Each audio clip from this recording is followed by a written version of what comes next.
Take my hand.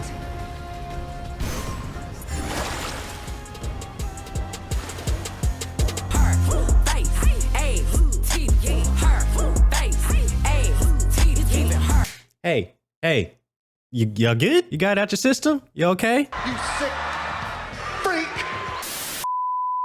Yo, what up? It's Russ, and I finally got around to playing Stellar Blade.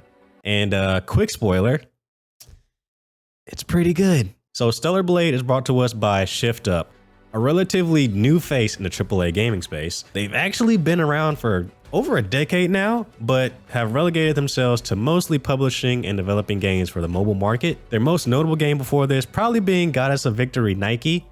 That's with 2 Ks because I don't know, copyright infringement, I guess. But with all that money they earned, they decided to put it towards a new IP. Announced back in 2019 as Project Eve, this new endeavor will become what we know now today as Stellar Blade. So, what is Stellar Blade?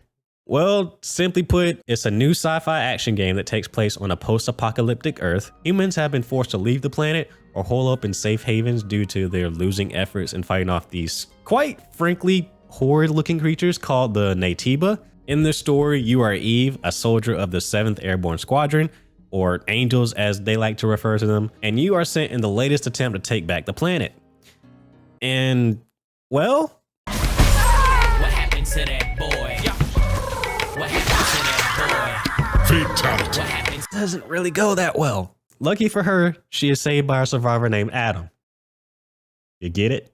If not, don't even worry about it. She's saved by Adam, and the two begin to work together to find the Alpha Natiba. They rescue a girl named Lily who tags along with them on their way back to the last surviving city on Earth, Zion. And it is from here that our journey actually starts, and we take off in search of information in order to locate and take down the Elder Natiba. Now, I'm not really that critical when it comes to stories. If it's engaging and keeps me wanting to play, then I really don't have too much to complain about. And that's just me personally. And the story here, I found to be quite entertaining. There's a lot of sick moments spread throughout this thing. It is very, very anime, whether you think that's a good or bad thing. There's references to other pop culture things.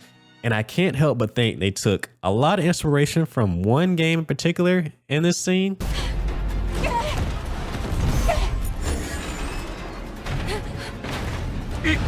This way!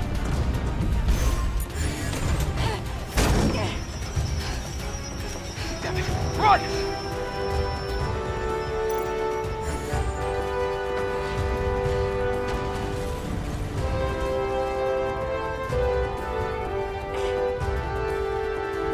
If I had to put tags on the story, I'd say it's more of like a sci-fi action thriller. And you know what? I like a good thriller. I like a good mystery. I like a good what the f is going on here. The premise that I mentioned earlier is just the start. There are a few twists and turns that happen that flip everything the characters and you as a player know about this world upside down. And to some, it can kind of seem to come from out of nowhere. But that's if you just beeline the story, because a lot of the backstory and world building of this game is left up to you as a player to find in the environment through data logs, books, paintings, side missions, and other things that contribute to your data bank that you have. And there are tons of these things. There are easily missable scenes and notes that point to things not being quite as they seem, as well as there's clues and mentions of traitors, lies, manipulation, fake religions, and how people are split on what's real and what isn't in this world. And all these things help build up to those aforementioned twists that happen as opposed to just getting it raw when they happen. Now, I will say, did I find myself enamored with the story or in love with any of the characters? No, not really. Each of them is kind of how you expect them to be for the most part. While there is character growth, there isn't all that much of it. If anything, it feels more like character shock than growth itself. Aside from Eve, and honestly, most of hers comes from just learning what the Earth was in the first place. Are these boxes displayed on the wall storage devices? Sort of. They can only store up to 1 megabyte of data. What a waste of resources. It's called a book. When I first saw previews of the game, I thought it was going to be another Souls-like inspired game because at the current time, that's the trend. And early impressions of this game do not do much to challenge those assumptions, if I'm being honest. There are bonfires or camps, as they call them in the game. The way you engage enemies is very meticulous as to not be overwhelmed, and you're gaining points from defeated enemies to use towards enhancing your character. So a lot of similarities there, but that's kind of where they end as well. As I kept playing through this game, I was pleasantly surprised over and over and over again, because this game has you doing a whole bunch of different shit. Combat is the obvious thing first and foremost, and it's really good. There are a lot of reasons why you should play this game, but if for nothing else, you should play it for the combat. Early on, as I said, it's slow, almost as if it's trying to demonstrate how dangerous this world is if you're not careful. Because unlike other character action games like DMC or Bayonetta, where yes, you're not fully powered up, but you're still a badass right out the gate. Here, you're pretty vulnerable. You only have some light and heavy slashes that, yes, can combo, but you don't know that yet. A short dash attack, a block, a weak ass dodge, and one special skill called a beta skill to get you started. So crowd control can be a hassle, and it's probably frowned upon in the early stages, and enemies will definitely try to sneak you on multiple occasions. Surprise, motherfucker. Oh my God, ow. Ow, ow, ow, ow, ow. And they hurt. However, it only goes up from here. Multiple mechanics get introduced throughout the game. For one, you get access to a gun. So that's pretty cool. Although ammo is fairly limited, so you won't be able to really just rely on that. There's a rage mode, or that's how I'll refer to it for now, that you'll gain access to. There's perfect dodging. There's a maneuver called blinking and its counterpart, repulsing, both allowing for counter-attacking opportunities. However, the big thing is parrying. And it is probably the most essential skill that you have in your bag. Timing your blocks so right before an enemy strikes will reward you with a parry, indicated by a cool slow-mo effect, and can possibly give you the chance to retaliate. Keyword possibly. Now, while not being absolutely necessary to get through the game, if you can't get at the very least decent at it, you're not going to have the easiest time, because that's the key to inflicting big damage to enemies and bosses alike. Every enemy has this balance meter, and the only way to deplete it is to parry them. Once you do, you're able to trigger a devastating attack for big damage. And the better you are at parrying, the more opportunities you'll have to do it. And hell, the game even drives home its importance by throwing a few boss fights at you that are specifically designed to hone your parrying skills. All right, starting out strong. Fuck! Damn it. Oh my God, damn it.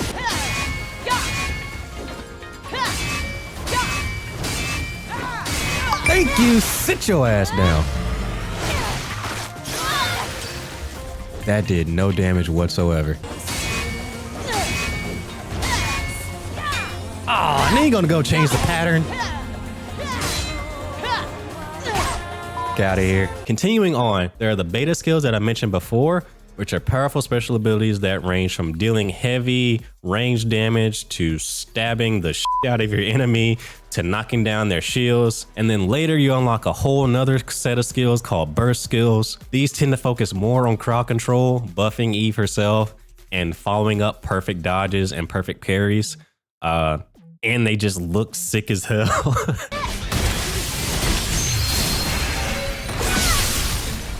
All of these can be further upgraded to do even more damage, stun enemies, launch additional attacks, and even more stuff on top of that. And as you fight enemies, you'll actually gain skill points, which are used to acquire and upgrade these skills through different skill trees, each tree pertaining to a different aspect of combat, such as offensive abilities and evasion proficiency. There's a real sense of power creep here, and it is incredibly satisfying. Battles get faster and more intense, but at the same time, you get more adept at dealing with whatever's thrown at you. And this is no better exemplified than in the boss fights. These fights really test your skills on parrying, dodging, adapting, and identifying certain cues to stay on top of the situation. And for the most part, these fights are one-on-one, so you're not dealing with a whole bunch of other bullshit. But there are a few that will throw multiple enemies at you to see if you can properly prioritize threats and deal with crowd control. Now, there are a couple of repeat fights here and there, but for the most part, every encounter is new and different. And they stay introducing new mechanics like insta-kill skills. Yo, why we keep doing new shit? Or the bosses, you know, just deciding to counter your special attacks all of a sudden. What the hell?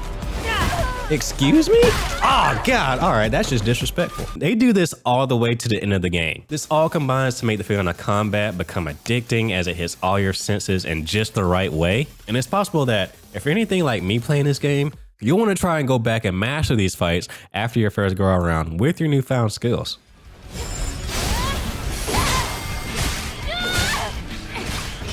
It's no secret that customization is a big part of this game as well. I mean, it was one of the key focal points for like a lot of the early marketing for this game.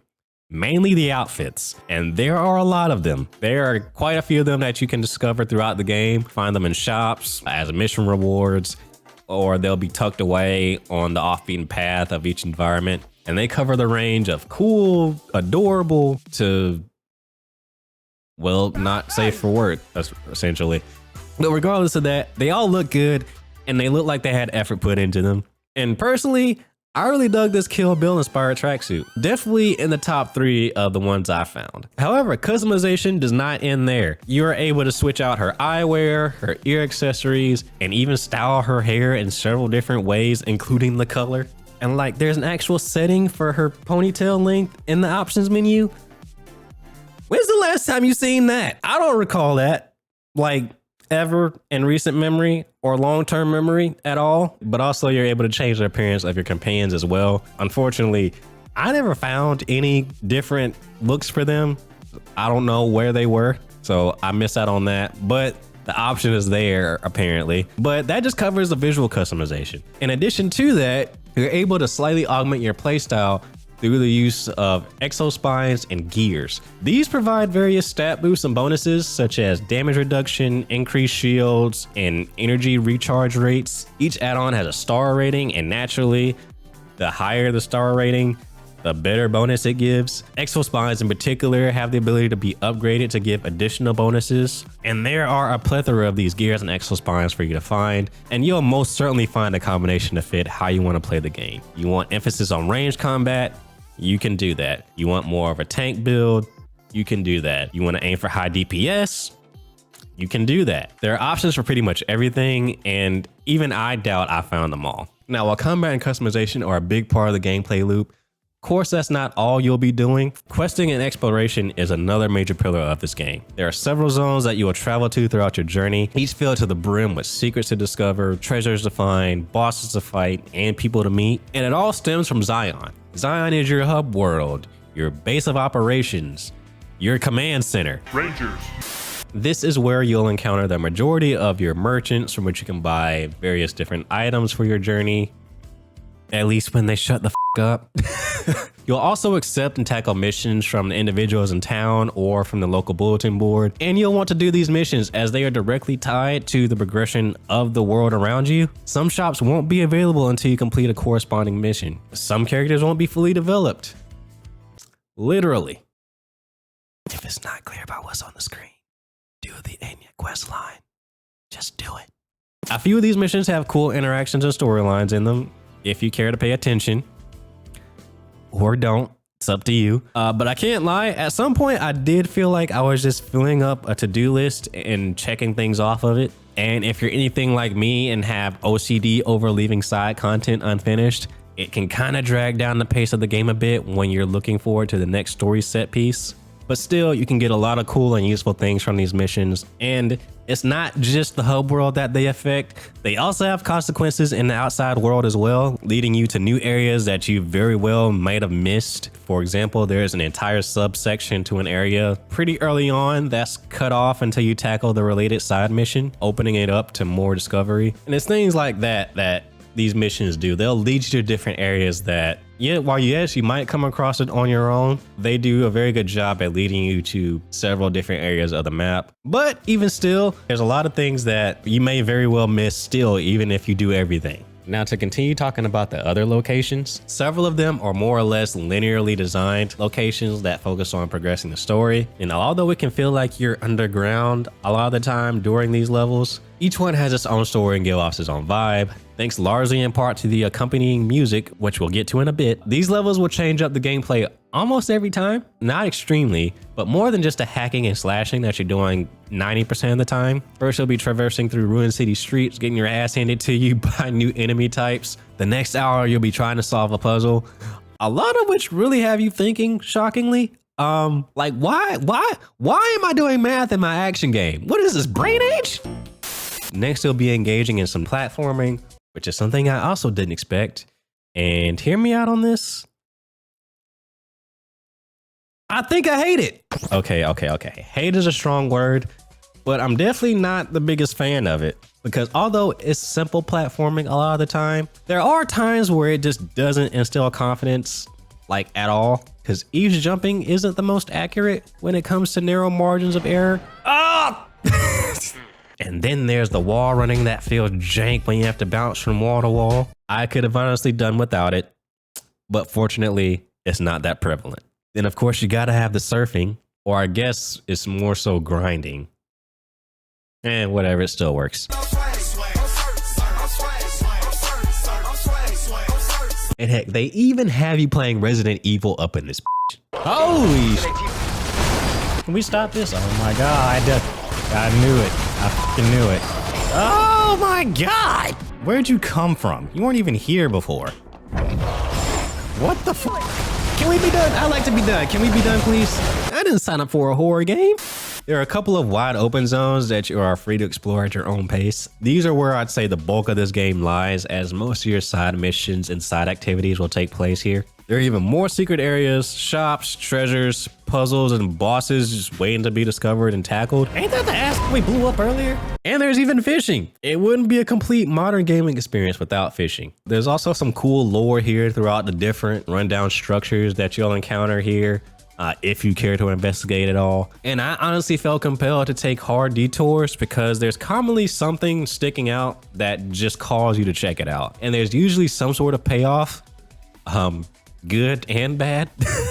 However, the downside is there's not much in terms of like human life, reasonably so. It's just a lot of stuff that's trying to kill you and the bodies of what they've already killed. Another downside is that there are only 2 open areas and they're both deserts. Okay, well, one is like rocky mountainscapes, but you see what I'm saying? They're both brown. Like if we were only going to get 2, it would have been nice for them to have more substantial differences to give off more of the feeling of being somewhere different. I don't know, like maybe a heavily forested area like Gungaga in Final Fantasy VII Rebirth instead of just a dry, arid wasteland twice over. I don't know, just something to look for in the implied sequel that's coming sometime in the future, I think. Progressing through these environments, though, is made a hell of a lot less stressful due to the fact that death in this game doesn't have as big a consequence as we've kind of been groomed to expect in recent years. In this game, you don't lose anything upon death except your position and the enemies you've slain, which is, you know, kind of the standard now. You may not even lose that all the time, to be honest. There are quite a few surprisingly forgiving checkpoints scattered throughout that won't leave you too far from major bosses or events. Like there was one time I was genuinely upset when I experienced my first death to this boss, expecting to have to run all the way back to this point and go through all the bullshit. But no, it respawned me right outside his arena, and I was extremely shocked. In addition to that, camps are plentiful. Anytime you make any sort of progress or do something significant, i.e. defeat a major enemy or open a door, you can pretty much guarantee there's a camp soon to follow. And they come in 2 types. There's a basic camp that allows you to rest, restock, and distribute skill points. And then there's a supply depot, which gives you everything I just mentioned, but also adds fast travel and the repair console, which allows you to upgrade several different things. Initially, it's just your weapon, your tumbler, which is the heals you can carry, and how many gears you can attach. But that console will further expand to include things like upgrades to your exospine, your drone, which is the gun, and allows you to create different outfits from the designs you find throughout your travels, giving you the materials for said upgrades. And then all this goes even further into New Game Plus. Yes, after you complete the game, you're able to start a New Game Plus playthrough carrying over all your upgrades and equipment. And there's an incentive to do it, and do it thoroughly. As I alluded to earlier, your maximum allowed upgrades for your weapon and tumbler are expanded, but also the chests in the world reset and are repopulated with upgraded versions of all the gears and exospines that you found in your initial playthrough, allowing for even further enhancement of your character. And these upgrades may be a little bit necessary if you plan on tackling hard mode, as everything is a little bit more beefed up. Or if that's not a good enough challenge for you, you can always look towards the newly unlocked boss challenge mode. This is also unlocked after you beat the game for the first time. Here you're able to take on all the bosses you encountered in the game in the exact same setting across several different difficulty levels, aiming for a high score. And honestly, this is where I could see a lot of time being spent for a lot of people. Like I said before, these boss fights are the best part of this game, and with the combat system being something that urges you to get more and more proficient at it, this is a place to do it. This place puts it to the forefront because there's nothing getting in the way of you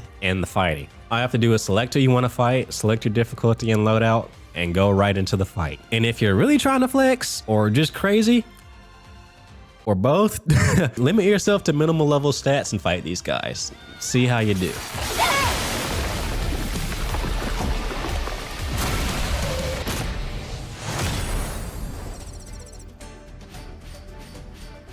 So the soundtrack for this game has gotten a lot of praise, even having nominations for best music. And well, I spent an entire day listening to the complete soundtrack, or at least as complete as it is on Spotify. And this honestly sounds like I'm listening more to a mixtape than a soundtrack, which is not necessarily a bad thing. I will say, if you're a fan of K-pop, this will be absolute heaven for you. And if you're not, well, you might turn into a fan, because this shit is hot. I'm not gonna lie. There are a ton of vocal tracks in this thing. A lot of which make up the background music for each of the environments. And even those tracks have upbeat battle versions to them with seamless transitions in and out of combat.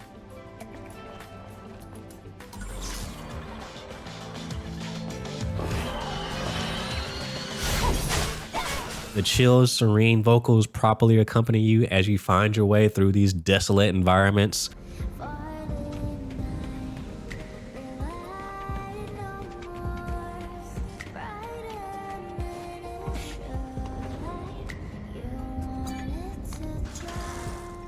While the rock and dubstep comes in and hype you up in the most intense boss encounters.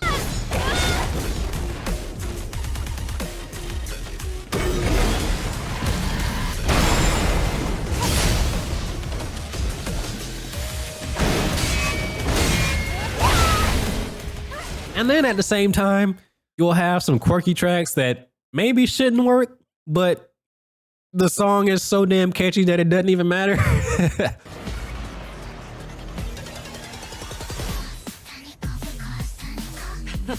I can't believe I have to fight from this. The music though. Ow! But on the flip side, there are some times when I felt like the song that was playing didn't really fit what was happening on the screen necessarily. Oh, it stopped again. And we almost made it to the central core too.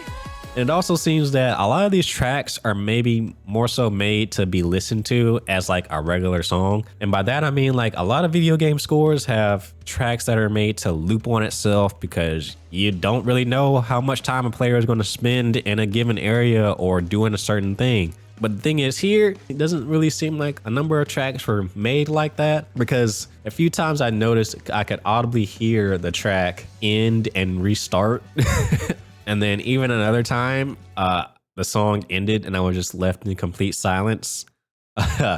Now, these are nothing major, just something I noticed. And even the last example I just gave was probably intentional, but it just felt weird in the moment. But still, overall, it is a fire-ass soundtrack that they did not need to go this hard on, especially for their first AAA game. And yeah, let's not forget, this is still their first AAA game. And we're sitting here talking about the soundtrack of all things. Bro. But anyway, I'm glad they didn't spare any expense when it came to the music, because I personally have saved a lot of these songs to the playlist. So if you see me at the gym working out to Stellar Dream, mind your business, okay? If you've been watching this long into the video, you've noticed by now how good this game looks, especially the main character. You can tell she got most of the attention for obvious reasons, but it's not just her. All the important character models look good and detailed, and even a handful of the side characters look good too, especially for how little is possible to be up close to them. And then on top of that, the game just oozes style from every aspect. The clothes and character designs, the futuristic structures that you come across, and of course, all the cutscenes that are in the game.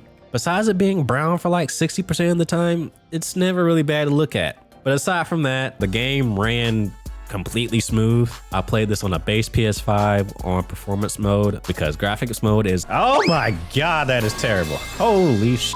An absolute slideshow in comparison. I also know that there's PS5 Pro support for this game.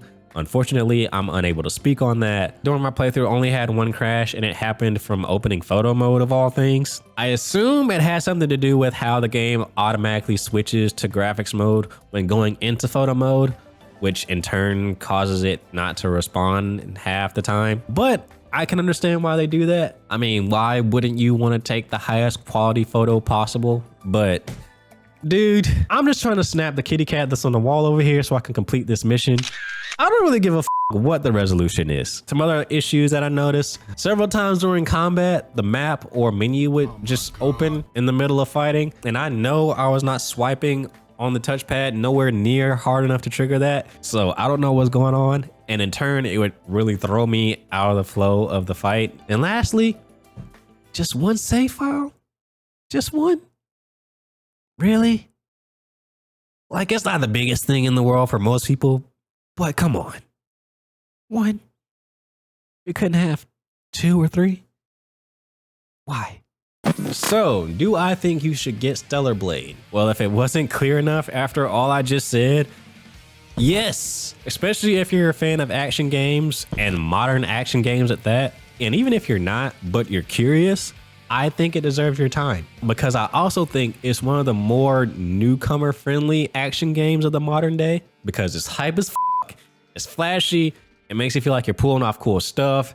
Combat, while having multiple tools at your disposal, it doesn't all feel necessary to get through the encounters. There are several accessibility settings in the game that change aspects of the visual and physical experience, as well as there's a setting that will basically turn the combat into a giant quick time event if you so desire. There's not a gigantic skill tree, and the one that's here is pretty easy to understand. And there's also not a million pieces of equipment to have to sort through, and upgrading them is fairly straightforward. Levels are not complicated, and if you care to do extra stuff, you can, but if not, it's always clear on what you need to do to progress the main story. And lastly, the fan service, I know, can be a point of contention for people, and it is definitely not helped by the community for this game. I would not let that deter you, because to my surprise, the game itself doesn't actually really even focus on that. And I was preparing to be bombarded with it when I started playing. Yes, it is there, but it's really only on how people dress.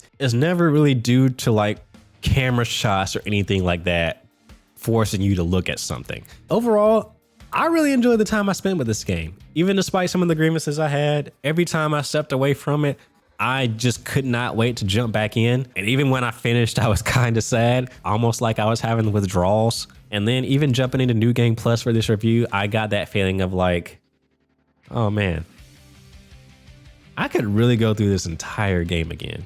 Like, I really felt like playing that entire game again. And I'm not one to replay games like that, at least not back to back. So that really speaks to the quality and replayability of this game.